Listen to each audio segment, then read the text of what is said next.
Hello! Welcome to Mahalakshmi life style vlogs. అందరూ ఎలా ఉన్నారు? నేను చాలా బాగున్నాను.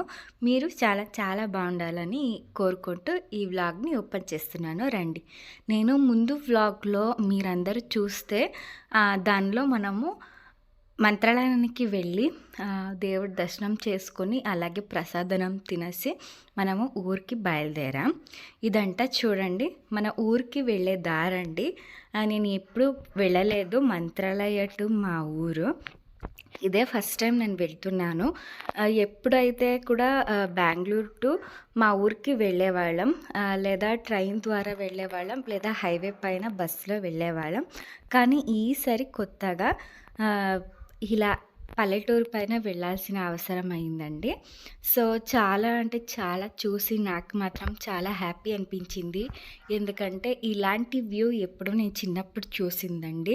ఇలా పొలాన్ని మధ్య గొర్రెలు కాపుకొని, తర్వాత ఎద్దుల్ని మేసుకొని ఇలా చూస్తుంటే ఏదో చిన్నప్పుడు జ్ఞాపకం వచ్చింది. ఎందుకంటే సమ్మర్ హాలిడేస్ ఉండొచ్చు, లేదా దసరా హాలిడేస్‌కి ఇలా ఊరికి వెళ్ళుంటే ఈ వ్యూని చూసేదాన్ని. కానీ ఇప్పుడు చాలా సంవత్సరం క్రితం మళ్ళీ ఈ వ్యూని చూసి నాకే చాలా హ్యాపీగా అనిపించిందండి. ఇలా చూడండి చాలా పెద్ద చెరువు అండి ఇది. ఏ చెరువు అంటే నాకు తెలీదు, కానీ మా ఊరికి నియర్‌గా ఉంటుందండి ఈ చెరువు. చాలా పెద్ద చెరువు. సో నాకు చూసి చాలా హ్యాపీగా అనిపించింది. యువతల సైడు మొత్తం వరి పంట యేసున్నారు. చాలా చూసి నాకు మాత్రం చాలా సంతోషంగా అనిపించింది. మీకు ఎలా అనిపించింది చెప్పండి? ఎప్పుడు సిటీలో ఉండి ఇలా సడన్‌గా పల్లెటూరు వాతావరణం మీకు ఆహ్లాదకరంగా అనిపిస్తుందా? లేదా చికాకుగా అనిపిస్తుందా? ఒకసారి కమెంట్ చేసి చెప్పండి. ఎందుకంటే రోడ్ అంతగా బాగోదు కదా! అందుకే కొంచెం చికాకుగా అనిపించినా కూడా ఆ వ్యూని మనం చూసి చాలా బాగా ఎంజాయ్ చేస్తాం. నిజంగా పిల్లలేమైనా ఉంటే ఖచ్చితంగా ఆగి అక్కడ ఎంజాయ్ చేయాలనిపిస్తుందండి. అంత బాగుంటుంది. చూడండి ఇదంతా వరి పంట వేసుకున్నారు. అవతల సైడు, ఇవతల సైడు. అంటే చెరువు పక్కనే ఉంది కాబట్టి. చూడండి ఇటు సైడు మొత్తం మిరప పంట వేశారండి. మిరప పంట నేను ఇంత చూసింది ఇదే ఫస్ట్ టైము. మొత్తం ఒక టార్పల్లాగా వేసేసారు. నాకు చూసి చాలా గొప్పగా అనిపించింది. ఎందుకంటే ఇంత మిరప పంట నేను ఎప్పుడు చూడలేదండి. ఇలా మొత్తం కోసి ఇలా ఆరపోసారు ఎండకి. చూసి చాలా బాగా హ్యాపీగా అనిపించిందండి. ఇంత ఎండలో కూడా వాళ్ళు పనిచేస్తుంటే నాకు చాలా ఉత్సాహంగా అనిపించింది. ఎందుకంటే మనము ఒక 2 గంటలు ఇంట్లో వంట పని, ఇంటి పని చేసేలోపే మనకు చాలా స్ట్రెయిన్ అయిపోతుంది. కానీ ఇక్కడ పొలం పని చేసేవాళ్ళు ఎండున్నా, వర్షం ఉన్నా అది ఏమి పట్టించుకోకుండా వాళ్ళు పనిచేస్తుంటే చాలా గర్వంగా అనిపిస్తుంది కదా! మనకు కూడా మోటివేషన్ లాగా ఉంటుంది కదా! చూడండి ఇదంతా సోరకాయ అండి. వదిలేసట్టున్నారు. మొత్తం చెట్టుకి మొత్తం పాకేసింది. అది మొత్తం ఎంత బాగుందో కోసుకొని వంట చేసుకుంటే సూపర్‌గా ఉంటుంది. చూడండి ఇలా ఎంత వేడిగా ఉన్నా, ఎంత ఎండున్నా వీళ్ళంతా పని చేస్తున్నారు. అంటే అదంతా ఎండకి ఆరబెడుతున్నారనమాట. చాలా విపరీతంగా ఎండ ఉందండి. రాయలసీమ అంటేనే ఎండ ప్రాంతం కదా! సో చాలానే ఎండ ఉంది. మేము బెంగుళూరులో నివసిస్తాం కాబట్టి మాకంత ఎండ కనిపించదు. కానీ ఇటు సైడ్ వస్తే మాత్రం ఎండ దంచి కొడుతుందండి. చూడండి ఇలా ఉంటుంది. చాలా బాగా అనిపించింది. మొత్తం ఎక్కడ చూసినా ఇలా మిరప పంట ఏసి కోసి ఆరేశారు. నాకు మాత్రం చూసి ఆశ్చర్యపోయాను. ఇంత పండిస్తారా అని అనిపించిందండి. మా సైడు నేను పుట్టింది, పెరిగింది అంతా బెంగుళూరు నియర్ బైయే కాబట్టి అక్కడంతా ఎక్కువ రాగి పండిస్తారు, లేదా వరి పండిస్తారు. ఇలా మనము అంటాం కదా! ఇలా జొన్నలని అవి పండిస్తారు కొన్ని మోతాదులో. కానీ ఇక్కడ చాలా ఎక్కువ సద్దలు గానీ, లేదా ఇలా మిరప పంట గానీ, లేదా పత్తి గానీ ఎక్కువ చూస్తామండి మేము. చాలా ఆశ్చర్యమైపోయింది నాకు మాత్రం. ఇంత పండిస్తారా అని. చూడండి ఇలా ఎక్కువ కనిపిస్తుంది కదా! ఇలా మా సైడు రాగి పటాని ఏసి ఇలా ఆరబెడతారు. కానీ ఇక్కడ మిరప పంట చూసి లోపు నాకు ఆశ్చర్యం అయిపోయింది. ఇంత జే ఇక్కడ ఇంత పండిస్తారా అని నాకి అసలు ఐడియానే లేదు. సో, నేను ఇంత చూసినప్పుడు నాకు ఏం చెప్పాలో నాకు తెలియట్లేదు. అసలు కెమెరా షూట్ చేసుకుంటూనే వెళ్ళాను. అక్కడ మనము మంత్రాలయం ఒక 10:30కి మనం వదిలితే ఊరికి చేరుకునేలోపు దాదాపు 5:30 4:00 అయ్యిందండి. సో, అంత ట్రావెల్ చేసుకుని వెళ్ళాము. సో, నాకు మాత్రం కూర్చొని కాలంతా నొప్పొచ్చేసింది. చూడండి ఇక్కడంతా వరిని అంటే మిరప పంటని సపరేట్ చేస్తున్నారు. అంటే డ్యామేజ్ పీస్ ఉండొచ్చు, లేదా పురుగులు పడి ఉండొచ్చు. అదంతా సపరేట్ చేస్తున్నారండి. ఇదంతా ఈ చెట్లు ఏమో మీకు గుర్తుపడతారా? ఇదంతా ఎర్ర చందనం అండి. అప్పుడంటే పర్మిషన్ తీసుకోవాల్సి వచ్చింది కదా గవర్నమెంట్ నుంచి. ఇప్పుడు ఏ పర్మిషన్ లేదంట. అంటే మనము చెట్లని మొక్కల్ని తీసుకునేటప్పుడే గవర్నమెంటే ప్రొవైడ్ చేస్తారు కాబట్టి అక్కడే వాళ్ళు పర్మిషన్ ఇచ్చేసి మనకి మొక్కల్ని ప్రొవైడ్ చేస్తారంట. మీరెవరైనా వేసుకోవాలి అనుకుంటే ఇది తప్పకుండా వేసుకోవచ్చు. చూడండి ఇది 5 ఇయర్స్ క్రితం వేసుకునేదంట. ఇంత పొడుగ్గా పెరిగింది. దాదాపు ఇది ఒక 20-25 ఇయర్స్ కావాలంటండి పెద్ద పెద్ద చెట్లు కావడానికి. అప్పుడు కోట్లే వస్తుంది. మీరు అంతే, ఎవరైనా పొలం ఉంటే తప్పకుండా ఇది వేసుకోండి. ఎందుకంటే ఇది రెయిన్‌కి ఆధారపడుతుందండి ఈ మొక్కలు. సో, ఏ బాధ ఉండదు. అప్పుడప్పుడు కలుపు తీసుకుంటే సరిపోతుంది. చూడండి ఇలా బాగా ఎండకి తూరుతున్నారండి గాలికి. ఇది అంతా సద్దలు. మా సైడు ఇలా రాగి చేస్తారండి. ఇలా సద్దలు చూసి నాకు ఇలా కూడా చేస్తారా సద్దల్ని? సేమ్ రాగిలాగే క్లీన్ చేస్తారా అనిపించింది. ఎప్పుడో ఒకసారి ఇలా కొబ్బరి తోటలు కనిపిస్తూ ఉన్నాయి అంతే. చాలా తక్కువ మోతాదులో. ఎందుకంటే ఇక్కడ చాలా ఎండ ఉంటుంది కాబట్టి చాలామంది మిరప, తర్వాత పత్తి కానీ అన్నీ వేసుకున్నారు. ఇదంతా వాళ్ళ ప్రధానమైన పంట కాబట్టి ఇదే వేసుకున్నట్టే అనిపిస్తుంది. ఎందుకంటే ఈసారి వర్షం కూడా లేదు కదా. సో, అందరూ ఇలా మిరప పంటనే వేసుకున్నారు. లేదంటే వరి పంట కూడా వేసుకునే వాళ్ళంట ఇటు సైడు. మా వారు చెప్తున్నారు. చూడండి కొద్ది మోతాదులో ఇలా కొబ్బరి తోటలు కనిపిస్తూ ఉంటుంది అప్పుడప్పుడు. లేదంటే ఇలా చామంతి కానీ బంతి పూలు కానీ వేసుకున్నారు సంక్రాంతి కోసం. చూడండి ఇలా పోతూ ఉంటే కొద్దిగా నాకు వరి పంట కనిపించిందండి అక్కడక్కడ. ఎందుకంటే చెరువు పక్కన ఉండేవాళ్ళు మాత్రమే, లేదా బోరు ఉన్నవాళ్ళు మాత్రమే ఇలా కొద్ది మోతాదులో వరి పంట వేసుకున్నారు. మిగతా వాళ్ళంతా ఇలా మిరప పంటనే వేసుకున్నట్టున్నారండి. అందుకే మనకి చాలా పంటలు కనిపిస్తూ ఉంటుంది. మిరప పంట ఈసారి ఎక్కువ అయిందంట. వరి కన్నా మిరప ఎక్కువగా పండించారంట. చూడండి ఇదంతా వచ్చి మనకి జొన్నలండి. జొన్నలు ఎవరైనా చూసేవాళ్ళు ఉంటే చూసుకోండి. మనము ఇప్పుడు మా పొలానికి వచ్చేసామండి. 4:30 అయింది. కాసేపు ఇంటికి వెళ్ళి కొంచెం రెస్ట్ తీసుకొని తర్వాత పొలానికి వచ్చాం. చూడండి ఇక్కడి నుంచి అక్కడి వరకు అక్కడ కొద్దిగా మనకి కొంచెం చెరువులాగా చేసుకున్నారు. అక్కడి వరకు ఉంటుందండి మా పొలం. చూడండి ఇప్పుడు ఫస్ట్ టైం ఇలా మిరప పంట వేశారండి. దీన్ని వేశారు. అంటే చాలా బాగా కుదిరిందండి. అందరూ వద్దు ఈ మిరప పంట వేయొద్దు అన్నా కూడా మా బావగారు వేశారంట. కానీ అదే బాగా వచ్చిందని అంటున్నారు. ఎందుకంటే మొక్కలు 5 ఫీట్ దాకా పెరిగినాయండి. అంత హెల్తీగా పెరిగినాయి. ఎవరైనా రైతులు ఉంటే ఈసారి మనకి పంట బాగా వస్తుందా లేదా అని తప్పకుండా నాకు కామెంట్ చేసి చెప్పండి. ఎందుకంటే పోయినసారి వర్షం లేక చాలా లాస్ అయినామండి. ఈసారి అయినా ఆ దేవుడి దయ వల్ల బాగా కుదిరితే మా బావగారికి అప్పంద తీరిపోతుంది అనే నమ్మకం నాకుంది. ఎందుకంటే వాళ్ళు దీన్నే ఆధారంగా ఉన్నారు కాబట్టి వాళ్ళకి ఎక్కువ ఆదాయం రావాలని కోరుకుందాం.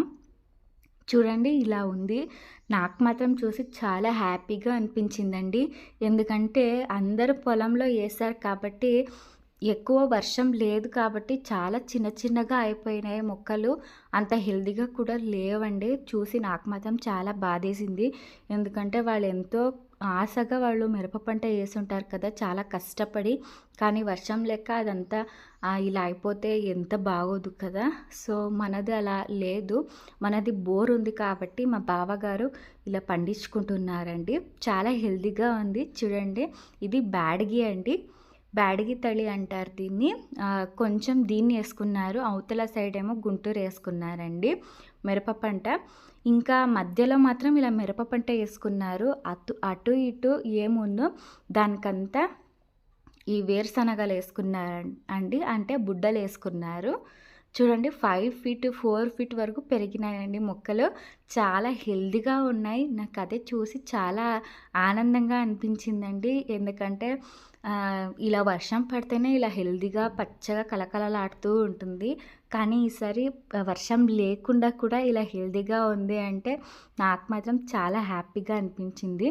చూడండి, ఈ రోడ్ వచ్చి మనకి Bengaluru to Hubli highway road అండి. ఇది కనెక్టివ్ రోడ్డు.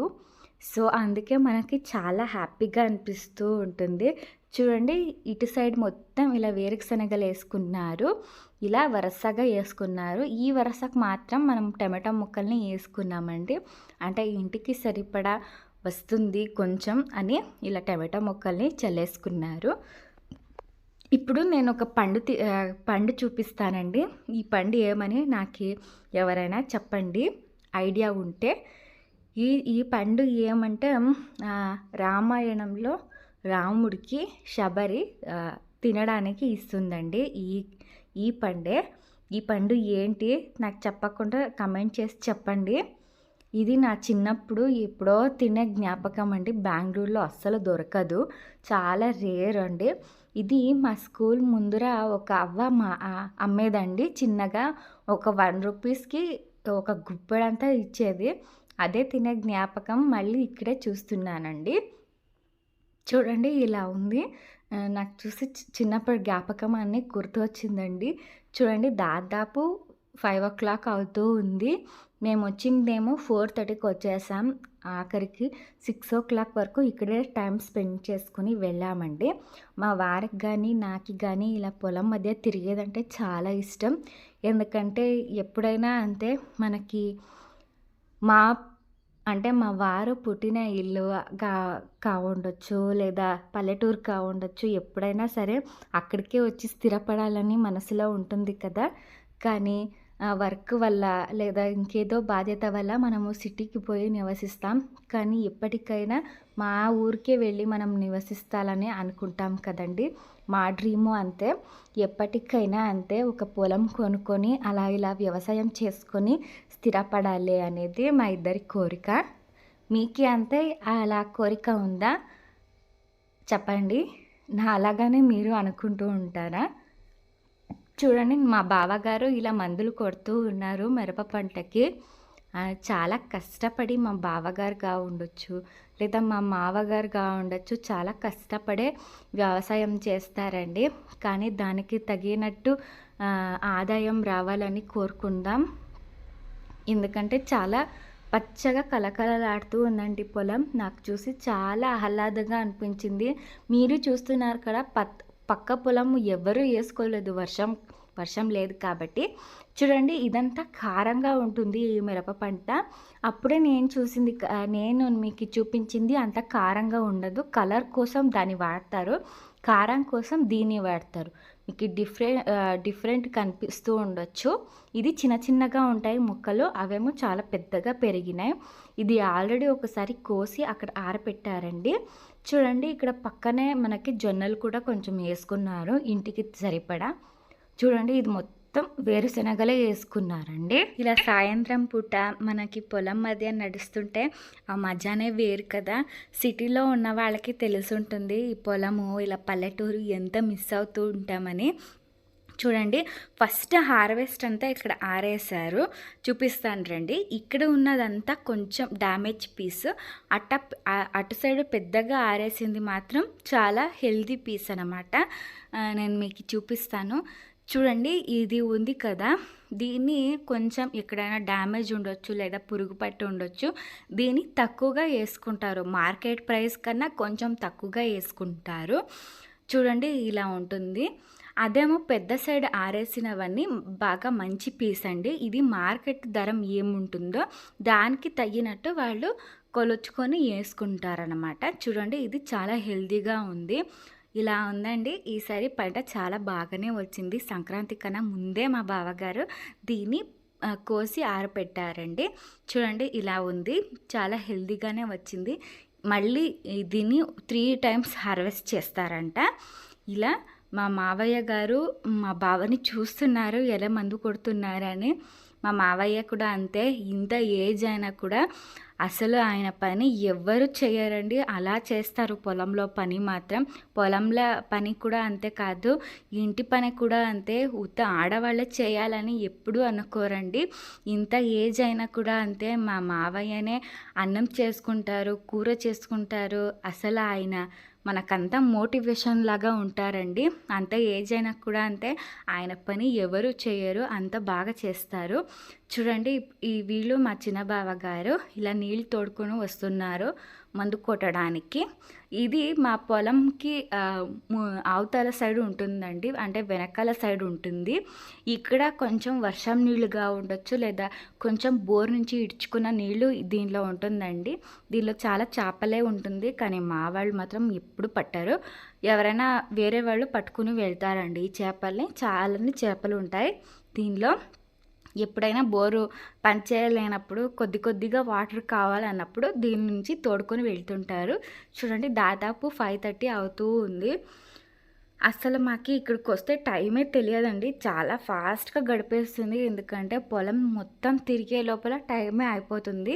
చూడండి ఇక్కడ కొంచెం జొన్నలు చల్లుకున్నారు. ఎందుకంటే మన దగ్గర ఆవులు, తర్వాత దూడలు, ఎద్దులు ఉన్నాయి కాబట్టి కొంచెం అలా వేసుకున్నారు. ఇటు సైడ్ కూడా అంతే వేరుశనగలే వేసుకున్నారండి. ఈసారి మాత్రం సగం మిరప వేస్తే ఇంకా సగం వేరుశనగలు వేశారు. సో చూడండి ఇలా ఉంటుంది మా పొలము. ఇక్కడ చాలా పెద్ద ఉండేదండి. ఇప్పుడు కొంచెం నీళ్ళు తగ్గిపోయింది. ఒక 4-5 ఏమో ఇలా టెంకాయ చెట్లు వేసుకున్నారు. దాదాపు 4 ఇయర్స్ అయ్యింది అండి. 4 ఇయర్స్ వరకు ఇది ఇంతే పెరిగింది. చాలా ఆహ్లాదకరంగా అనిపిస్తుందండి నాకు మాత్రం. చూడండి ఇది జొన్నలు. ఎవరైనా చూసారా? నేను మాత్రం రేర్గా చూస్తూ ఉంటాను. ఎందుకంటే బెంగళూరు సైడు ఇదంతా పండించారండి. నేను అక్కడ వచ్చి ఇక్కడ రాగి కనిపించదు. చూడండి మా మావయ్య గారు, మా బావగారు ఇలా ఫస్ట్ ఎద్దులు కొనుక్కున్నారు కొత్తగా. తర్వాత ఇదేమో దూడ ఒక 6 మంత్స్ బార్న్ అయ్యింది. 6 మంత్స్ పూర్తయిందండి. చాలా ఆహ్లాదకరంగా అనిపిస్తుంది ఇలా పొలం మధ్య తిరిగేసి, ఇలా పొలం అంతా చూసేసి. మీకు కూడా నాలాగానే అనిపిస్తుందా? ఒకసారి కమెంట్ చేసి చెప్పండి. నాకు ఈ సిటీ లైఫ్ కన్నా ఇలా పల్లెటూరు లైఫే చాలా బాగా నచ్చుతుంది. ఎందుకంటే మన వాళ్ళ దగ్గర ఉంటారు కాబట్టి ఆ లైఫే, ఆ ఫీలే వేరు కదా. చూడండి ఇలా ఉంది. మేము దాదాపు 6 వరకు ఇక్కడే ఉండి తర్వాత ఇంటికి బయలుదేరాం. ఈ వీడియో మీకు అంతో కొంత నచ్చితే ప్లీజ్ మా ఛానల్ని సబ్స్క్రైబ్ చేసుకోండి. ఇలా కొత్త వాళ్ళకి మీ సహాయం అందించండి, అదే నేను కోరుకుంటాను. ప్లీజ్ మా వీడియో మీకు నచ్చితే ప్లీజ్ మా ఛానల్ని సబ్స్క్రైబ్ చేసుకోండి. ఈ వీడియోని లైక్ చేయండి. ఇది చూడండి కొత్తగా పుట్టింది. చాలా చిన్నగా ఉందండి. వదిలేస్తే రోడ్ పైకే వెళ్ళిపోతుంది. అప్పుడే చెప్పాను కదా హైవే పైన దగ్గరే ఉన్నాం మనమని. వదిలేస్తే చాలు ఇంకా హైవేకే పరిగెడుతుందండి అది. సో దీనిలో కూడా మనం టైం స్పెండ్ చేసుకుని వెళ్ళాం. సో చాలా బాగా అనిపిస్తుందండి. ఎప్పుడో ఒకసారి వెళ్తాం కదా మా ఊరికి, అప్పుడంటే ఇలాగే టైం స్పెండ్ చేయాలని అనిపిస్తుంటుంది. కానీ మా వారికి జాబ్ ఉండడం వల్ల మనం దాదాపు ఎప్పుడు బెంగళూరులోనే ఉంటాం. ఎప్పుడో 6 మంత్స్కో 1 ఇయర్కో వచ్చి వెళ్తుంటాం. చూడండి మీకు నచ్చితే ప్లీజ్ మా వీడియోని షేర్ చేసుకోండి మీ ఫ్రెండ్స్ కూడా. వాళ్ళు చూసి ఆనందపడతారు అనుకుంటా. ప్లీజ్ మీకు ఈ పల్లెటూరు వాతావరణం ఇష్టమైతే ప్లీజ్ మా ఛానల్ని సబ్స్క్రైబ్ చేసుకొని కిందున్న ఆల్ బటన్ నోటిఫికేషన్ని ఆన్ చేసుకొని పెట్టుకోండి. అప్పుడు ఎప్పుడు నేను వీడియో చూసినా టక్కమని మీకు నోటిఫికేషన్ వస్తూ ఉంటుంది. ఇప్పటి వరకు నా వీడియో చూసిన దానికి థ్యాంక్ యూ సో మచ్ అండి. Love you all. నేను ఇంకొక మరో వీడియోలో కలుస్తాను. అప్పటి వరకు టేక్ కేర్ అండ్ బాయ్.